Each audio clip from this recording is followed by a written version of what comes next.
जय महाराज जी की। हमें तो बस अपनी उंगली लगानी है। यह बात उस समय की है जब गुरु महाराज जी ने समाधि ली थी। उन दिनों मेरी कमर में बहुत प्रॉब्लम चल रही थी। मैं कमर पर बेल्ट लगाकर ही चल पाती थी। डॉक्टर को दिखाया तो उन्होंने 5 दिन की दवाई दे दी।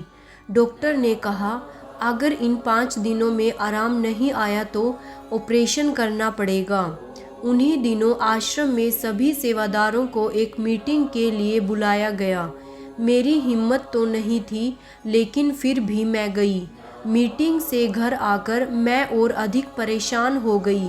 अपनी सेहत पर और अधिक गुस्सा आने लगा।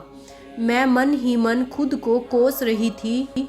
आश्रम में दीदियों ने जो सेवाएं बताई हैं उन्हें मैं कैसे कर पाऊंगी।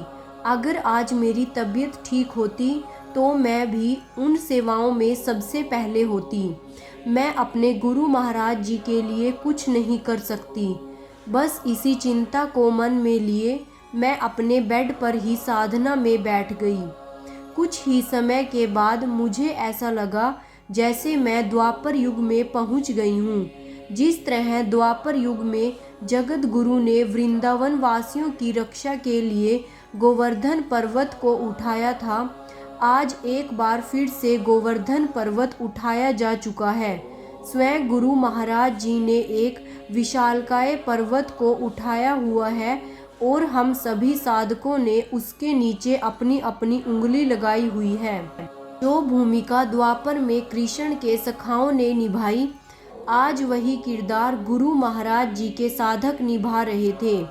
इस दृश्य को देखते ही मेरी सारी चिंता मानो छूमंतर हो गई।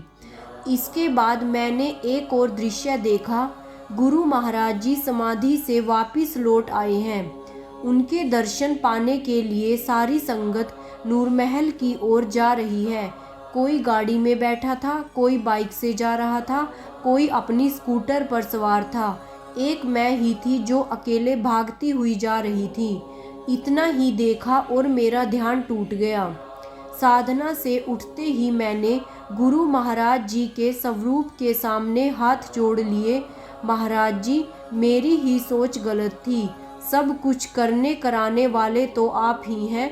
हमें तो बस अपनी उंगली लगानी है। बस आपकी सेवा में उपस्थित रहना है। राजबाला, विकासपुरी, दिल्ली।